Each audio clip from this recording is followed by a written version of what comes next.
First time I've seen a public beach that's been locked.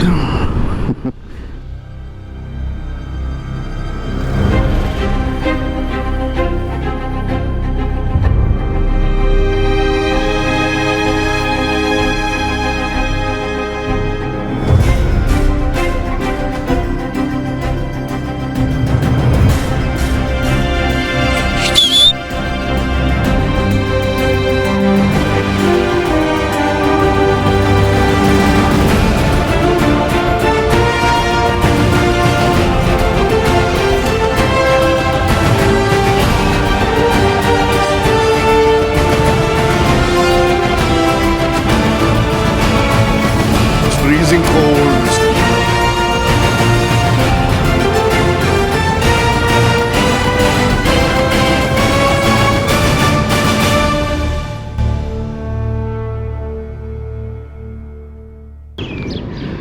Hello everyone, welcome back to Two Wheel Quest and discover the world with me on two wheels. I'm still here in Scotland in a village close to Gale Rock, and I'm getting ready to go out. Again, it's another beautiful, fantastic day. I'm running out of superlatives on what to call these things.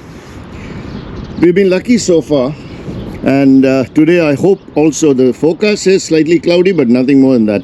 It's around 9 degrees, so it is okay. I mean, we're not doing a lot of riding today. We're just going to do some drone videos if we can, and then we plan to do about 2.5 hours of riding altogether, or to 2-3 hours. It's only about 100 miles, and we will go to a place called Applecross where we're staying over tonight. So we'll see you on the road. First, let me see, there's a nice beach close by where we can get some drone videos from, so I'm going to head out for that.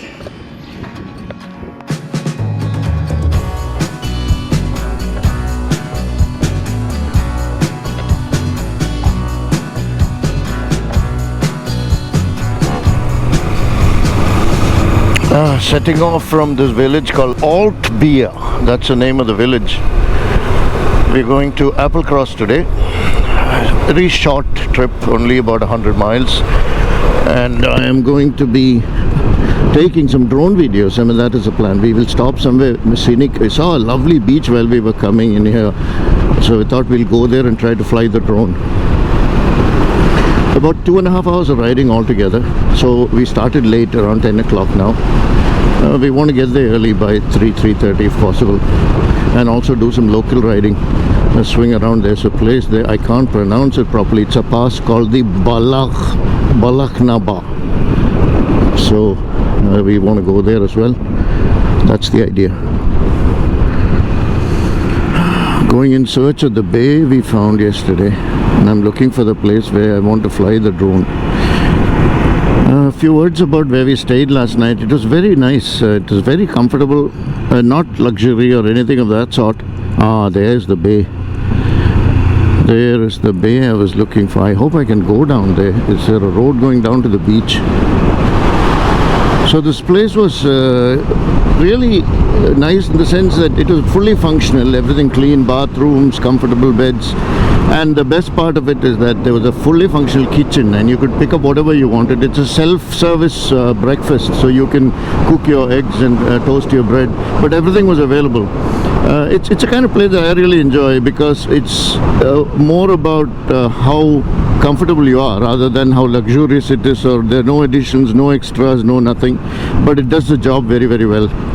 So the stay was nice, very pleasant, and we should look forward to more of these little places. And also I like to encourage local innkeepers rather than these big ones, the hotels, because that's very anonymous. So if you can talk to the owner and exchange a few words, that's always much more of a feeling of hospitality the right way, and you feel good about it after you leave. The guy who owns it works part-time as a nurse, and he also stays there, does all the cleaning, everything himself, and he has only 4 rooms, but he stays in side of the house in his own private quarter. Let me see if there is some other place further ahead.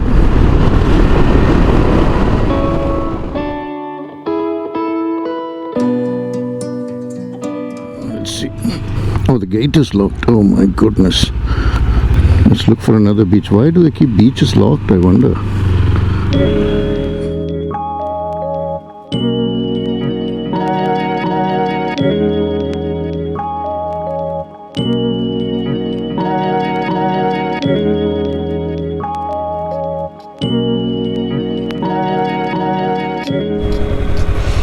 I finally found my beach, so I'm going to go down there and then do this. So there's a gate at the beach, but it's not locked.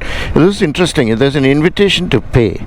So this ticket machine says it'll accept coins and cards, and it says you're invited to pay for your stay in this car park to help support invest in local projects. So that's interesting. So overnight motorhomes up to 24 hours at £10. So yeah, motorcycles, it doesn't say anything. Oh yeah, I'll decline that invitation to pay because I'm not parking there. I'm going to park across the street close to here. This is where I plan to park.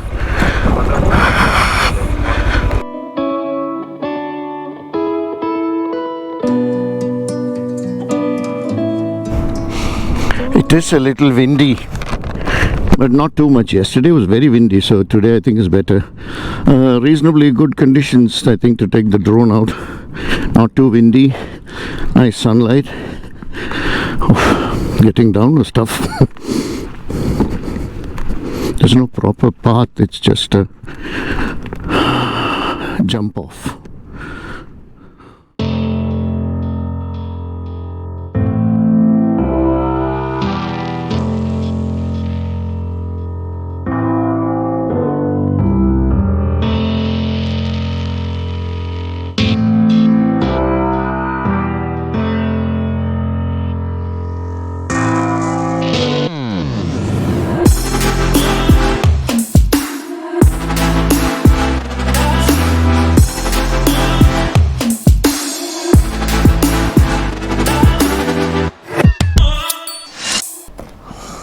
This is the 1941 to 1945 Russian supply convoy. So it started from here. That's what it's about. World War II. Sorry, we are closed. Oh, it's not closed. Hello there. You're closed, are you? Oh, okay. This is about the Russian the Arctic convoys that started from Scotland. Yes, from Loch Murray. Loch Murray, okay. I want to go outside and I'll talk to you out there. Yeah, of course. 1941, Okay. the Second World War, Yeah. and they went from here to Russia Oh, right through until 1945. Well, there were about 1,000 ships in total. about 500,000 vessels had sailed. Mainly merchantmen, of course, but a lot of escorts, Uh-huh. destroyers. So this was part of the war effort. Yes. Okay. Yes. Okay. In in the middle of 1941, Yeah. Germany invaded Russia Right. under Operation Barbarossa. Yeah. Okay, having previously had an alliance with Russia. Yeah. To keep The Molotov-Ribbentrop Pact. Yes, they did, as they've just recently done. Yeah. And Churchill took the strategic decision Yeah. to try to supply equipment, military equipment, to Russia, Yeah. primarily to keep them in the war, Right. which would tie up 3 million German troops. On the front, on the eastern front. Yeah. And that went on Very well. till the very end. Yeah. Okay. So that was the idea, basically to keep the troops supplied. All right. So why was it from here? Why did they start the convoys from Scotland here?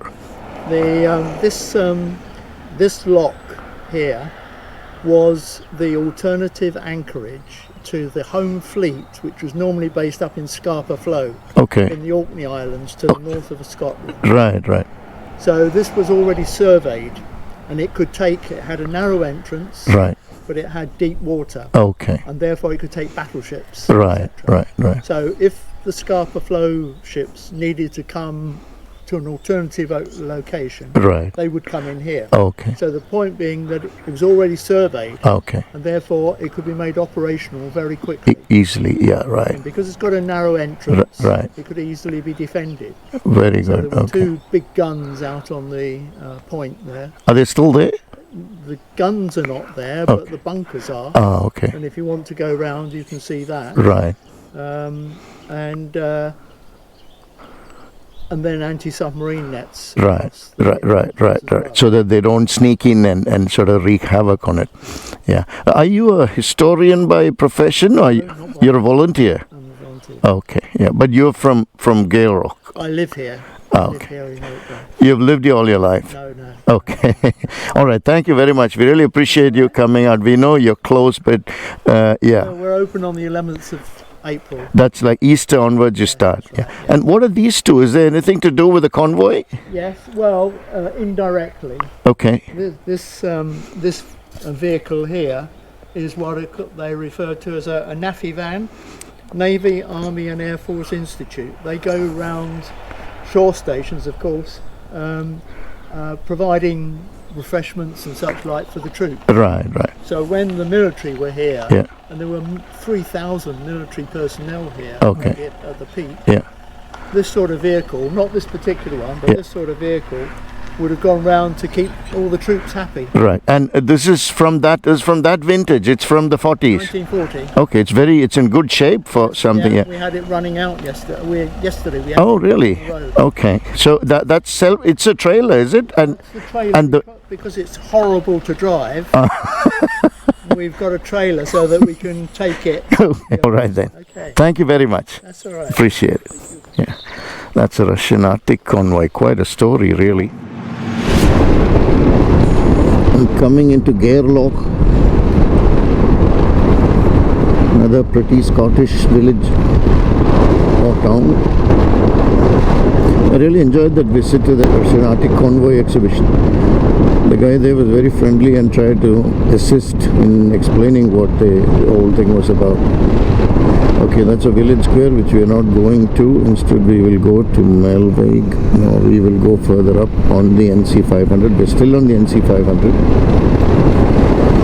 And it's even today we are going to remain on the NC 500. Stopped for a brief stop at to admire Loch Murray.